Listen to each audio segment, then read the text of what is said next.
Lanzarote is a volcanic island, and 300 years ago there were lots of eruptions and they formed the Timanfaya area. And that changed the island significantly. In the inner heart of Timanfaya there's the Timanfaya National Park, and it costs $8 per person to get in, and there you really can see and feel the volcanism. For example, they barbecue on top of lava. For the rest, you can take a bus tour through that park, and you can walk with rangers, but you have to reserve that months in advance because so many people want to do that. And there's one exception: you can walk from Tenerife to El Golfo through that national park on the coastline, and for the rest, you're not allowed to walk on your own. Oh yeah, so we visited the national park a few times over the last couple of years, but this year we won't do it again because there's a lot of great other spots and areas where you can really see and experience the volcanism on the island. So yeah, we'll show you in a second.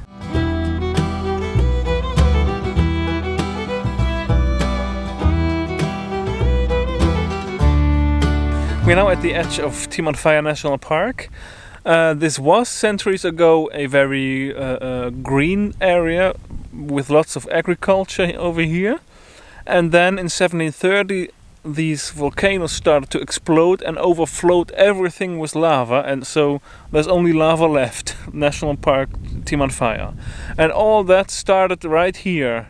Yes, indeed. We're standing now in front of a volcano named Caldera Los Cuervos, and that was actually the very first of the volcanoes that started exploding 1730 when the whole Timanfaya started.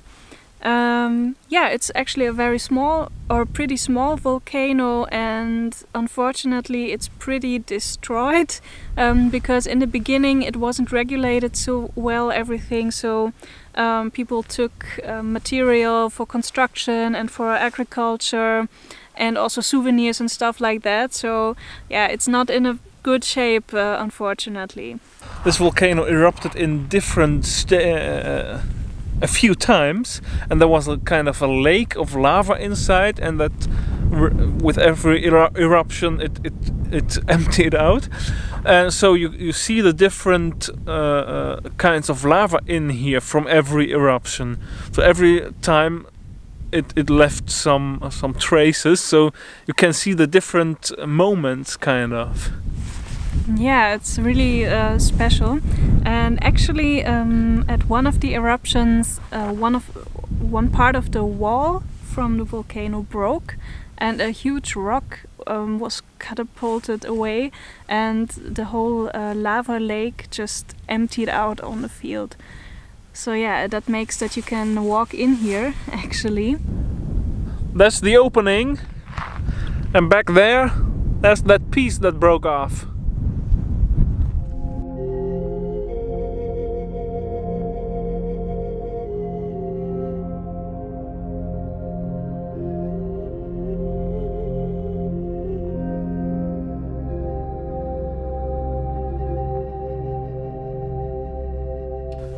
Yeah, and we're now inside, and you really see the different structures. Some parts are green with very fine plants, then bigger green plants, then black rock, very rough, very fine sand, red, yellow, everything. It's really great. Yeah, I think so too. It's so special because just the thought of liquid earth sort of being down here is so crazy, and that you can stand here and have a look at it. Yeah, it's a really special kind of atmosphere that hangs here. Yeah, it's just really great to watch. And also, maybe if you want to go here, it's a good idea to go later in the day, as we did. We started the hike around 5 p.m. or so. Yeah, just before 5 p.m. and you still have enough light, but there are much less people around.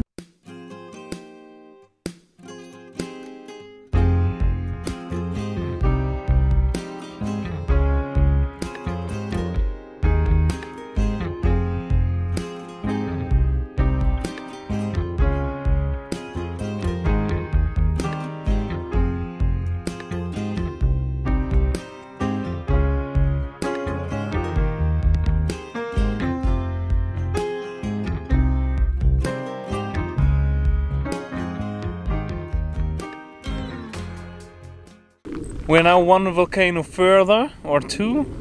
Yeah, some 2 kilometers. Montaña Colorada.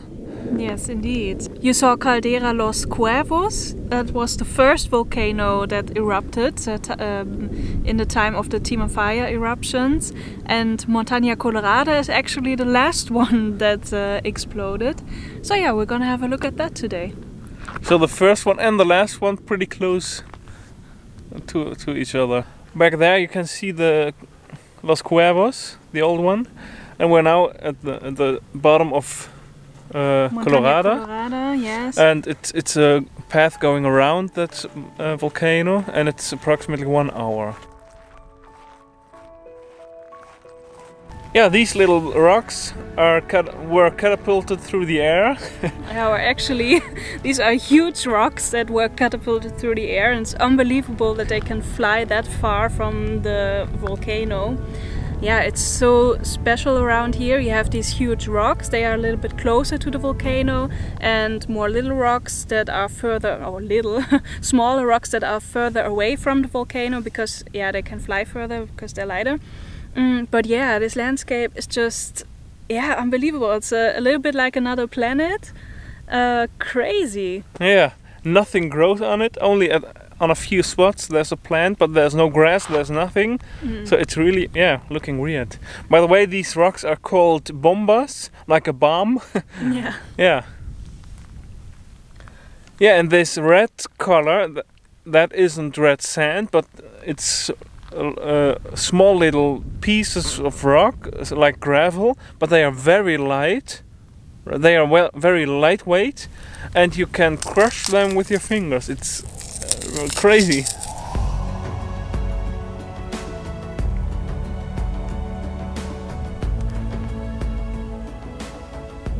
Over here we can see even better how they destroyed the volcano through mining. They removed all the gravel and so for building houses or agricultural things. But yeah, you really see how they destructed the volcano. Yeah, so we just discovered an olivine here in the ground. You can actually find them everywhere on the island. They are included in rocks, or you can find them very small on the beach, for example. But just yesterday I read that they also found this form of olivine on the moon, on the Mars, and also on meteorites. Crazy, right? At this point you can see very well how the eruption of Montaña Colorada went. It was a crater filled with magma, like a lava lake, and at one point it overflowed. The lava poured onto the landscape, and for most volcanoes here on the island that causes them to collapse, or part of the structure of the volcano to collapse, and it remains like a horseshoe form, which you saw at Caldera Los Cuervos. But not with Montaña Colorada. This one remained intact. It has like a ring form on top of it. Yeah, so that's what's very special about that. And also you can see beautifully the flow of the lava here. You can really follow it. Yeah, here you have a fantastic view on some of the most famous volcanoes of the island. On one side, the heart of the Timanfaya area, the Montañas del Fuego, or Mountains of Fire. And on the other hand, the Caldera Blanca. We are back. It's very doable with running shoes or just normal shoes, but that won't be the case with our next hike. Yeah, short summary. With this walk you see really a lot of different landscapes from Lanzarote. Yeah, we were really surprised actually that we liked that walk so much, because when you get here at the parking lot it doesn't look like much, but it was really good. It's a short walk, and they did it very well with information boards where you can just learn a lot about about volcanoes, about the landscape here, and you see it immediately, so that was very nice. Another tip, if you're interested in geology, volcanoes and everything, and also Lanzarote, there's another visitor center a little bit further than the first one, where you can access the Timanfaya Natural Park, and this one is free. And yeah, there's lots of information on volcanism and how the island was formed and the first people that lived here on the island. Just a little bit of history and geology of Lanzarote explained. If you want to do that, we would recommend going a bit later in the day, because then it's much more quiet.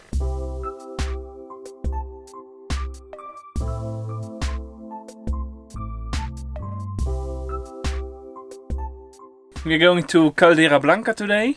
Yes. And it was a little bumpy road to here. Yeah. Leading to here.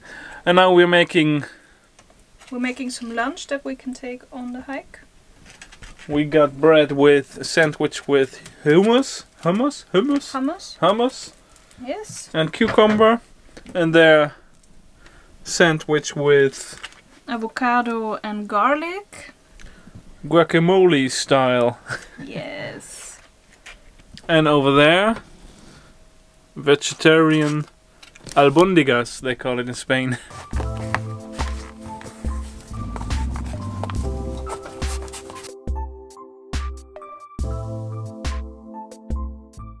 Back there it is, in the background, the big one, not in the foreground, that one. It's the biggest crater on Lanzarote, Caldera Blanca, and it's about 1 million years old. Yeah, they guessed that, so really old. Yeah.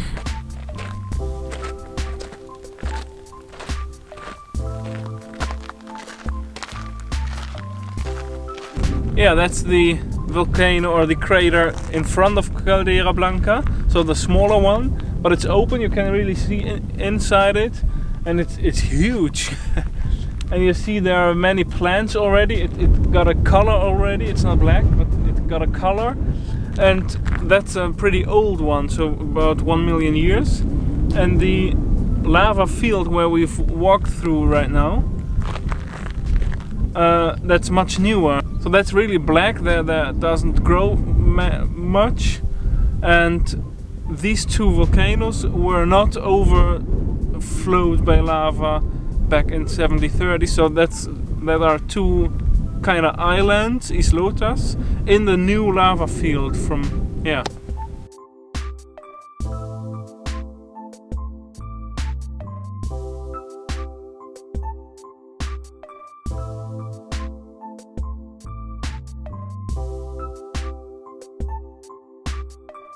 We're now climbing.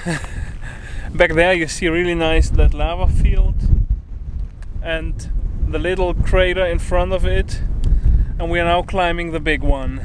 Yes, indeed. Yeah, and don't be scared off if you're a little bit afraid of height, as I am. It looks very small, especially in the beginning, but it's really doable, it's really okay. The higher you get, the more wide it gets. So.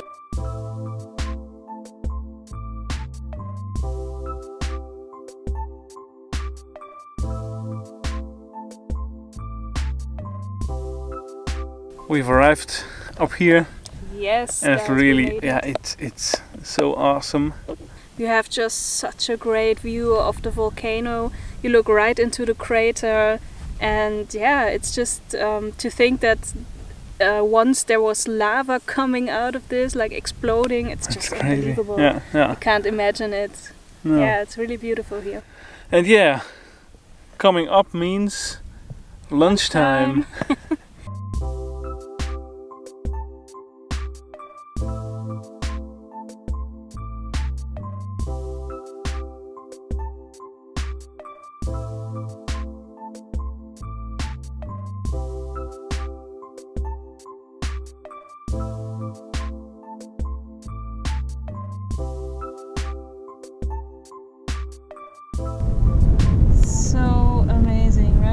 It's really great. Barely. We are on our way back already. We shorted a little bit. Normally the path goes around the crater, but we decided to have lunch up there and then go back. Yeah, indeed, because the path around the crater is really small. It's steep.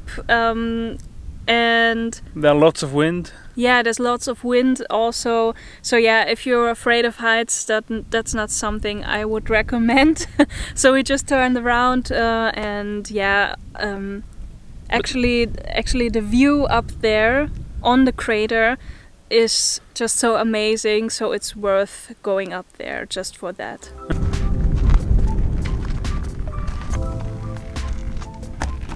Yeah, on this lava nothing grows here. It's really black. But if you see, there are, for example, over there's a little tree. But these old volcanoes, islotas, they are all overgrown with little plants, small plants.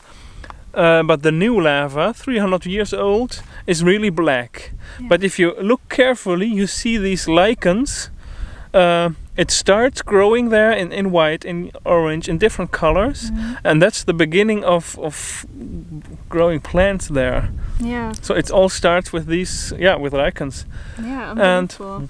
But we thought, where do they get water from? Because there's almost never rain on Lanzarote. We've learned that they actually take water out of the air from the passat wind that carries humidity or so. Yeah, it carries humidity and they survive that way. So yeah, it's unbelievable. These little plants, how they just start everything. And if you look carefully, you see the rocks are grown only from one side. So where the humidity comes from, on that side there are lichens, and the other side is just black stone, nothing. Yeah. But still they manage to grow in such a hostile environment.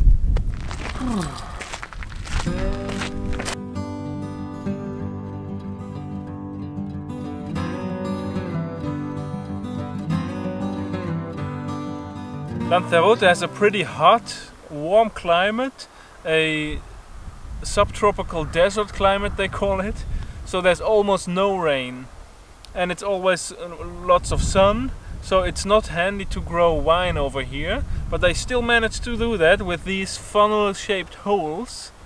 So every wine plant gets its own funnel-shaped hole where it sits in, and the wind typically blows from one direction on Lanzarote. That's from that direction.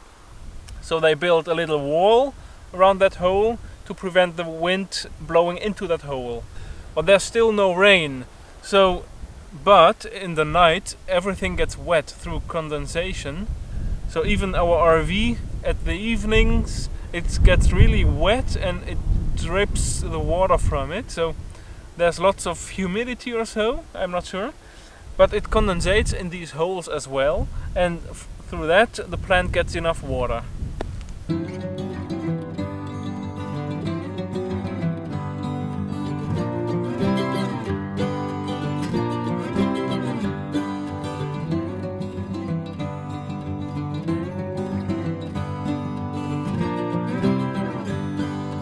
Gería is the wine area of Lanzarote, and there are plenty trails to walk through that area, around the area, or just walk where you want to. That's possible.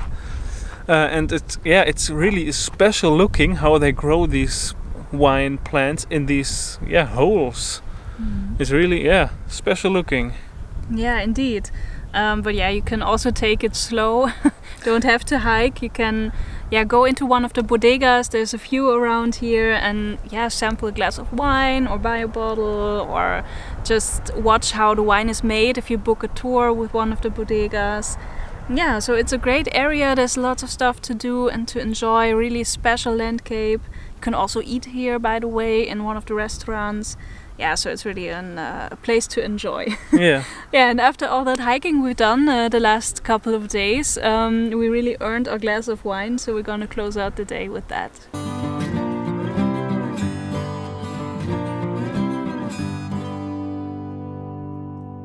The bottle is open, even without corkscrew. We don't have one, but our French neighbors had one. So thanks to them. And thanks to you for watching. Please leave a comment. Please leave a like. And consider subscribing.